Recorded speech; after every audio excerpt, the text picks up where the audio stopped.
I had just climbed a mental wall that was amazing. And I didn't want anybody to take that pain away from me at that point, because that was all confirmation. It seems like, I've heard you tell that story a number of times. Mm-hmm. Amazing. Did that set the tone or the rhythm for what you wanted to try and achieve and feel again? Each time you're pushing further, there's more difficulty. I never wanted to feel it again. But what it did was it showed me what is possible. And that's what set the new stage for me. That's when I realized, oh man, I've really been underachieving my entire life. We're interviewing one of those school teachers. She says, the first year I taught was heaven. The second year I taught was hell. I had 5 boys that second year, and they were incorrigible. And there was one kid in particular. He was impossible. One day, this kid's in the doorway of the classroom, and he's kicking and moving his arms and making noises, and I lost it. She said, I'm ashamed to say these words. But I walked towards that kid with the intention of kicking him. Thank heavens he got up and ran away. I don't really worry about it, but as you design something, like I said, you put protocols in place, and from what I am hearing you say, or trying to hear you say, there's be a point where our protocols wouldn't be sufficient to stop the machine from doing something that was unethical.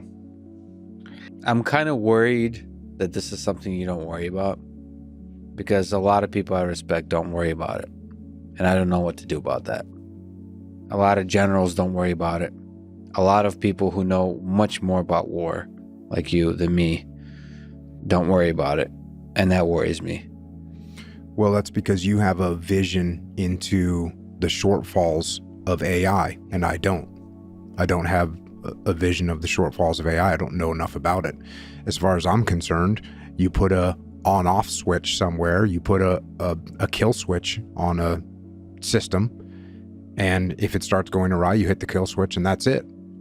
So if, when you look at me and say, well, there's no possible way to put a kill switch that would be 100% effective, and you draw out those concerns to me, and we could talk through it and say, okay, well, here's where we should draw the line. Yeah. I always knew 2 things about myself. One day I was gonna be rich, and I was gonna have 6-pack abs. Like, those are the 2 things, is that kid that was, jiggling his belly thinking, one day I'm not gonna have to suck in my gut. When I left for college, my own mother, who had always been my biggest cheerleader, quietly assumed I was going to fail. But these 2 guys that were successful entrepreneurs and bodybuilders happened to walk into a class when I was a teacher. And they were just starting a technology startup, and they said, hey, we need a copywriter. Why don't you come be a copywriter? And so I was just young enough and just dumb enough, and I went all in. They literally put me in the room with all the computer servers. But starting from there, I knew I could wow people because I was willing to grind it out.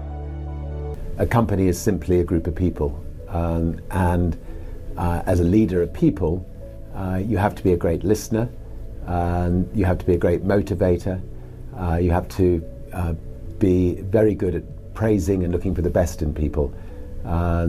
People are no different from flowers. If you water flowers, they flourish. If you praise people, they flourish. And that's a critical attribute of a leader. What is the theme? How do you program it? First of all, it's super expensive to shoot and the format for the Sphere. Angles, we were talking about today. I just had a big meeting today about the Sphere this afternoon, and making sure that all my departments, all the details that I want, all start to come together here in the next 2 weeks. I want the creative, the commercial. I have some goals. I will tell people as we get closer what I'm looking to achieve with this, other than putting on one of the greatest, most unique sporting events of all time, and probably the greatest combat sporting event of all time. Do something you're very passionate about, and don't try to chase what is kind of the hot passion of the day. And, you know, he sat down and we talked afterwards and he said, did I do a good job? Because now they understand. And I said, oh, no, actually, you missed it.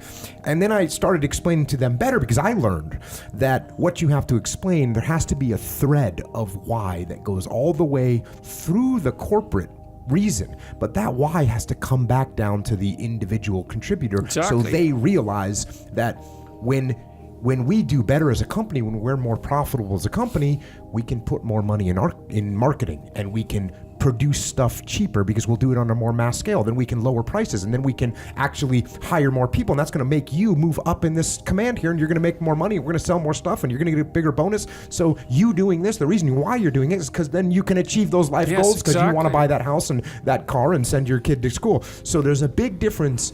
You need to make sure that the people understand why they're doing it, not for the corporate reason, not for the mission reason, but for why it's going to help them. The exact same thing you just said. Outside the school.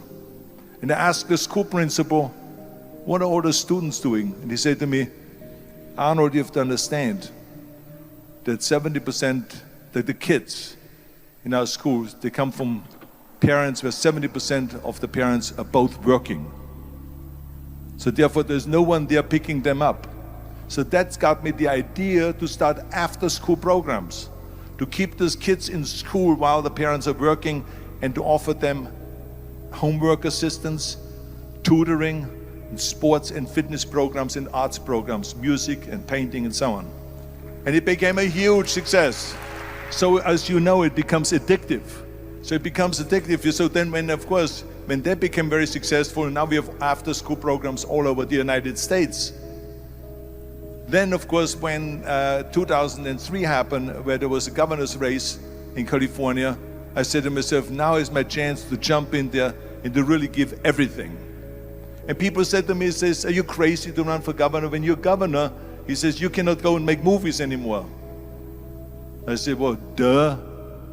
I mean, I know that you can't run the state and make movies. Of course not. He says, well, you would lose all these millions of dollars. I mean, you're getting 20, 25, 30 million dollars a movie, you will lose that. I say, I don't care. I say, all the money that I made is because of America. My success is because of America.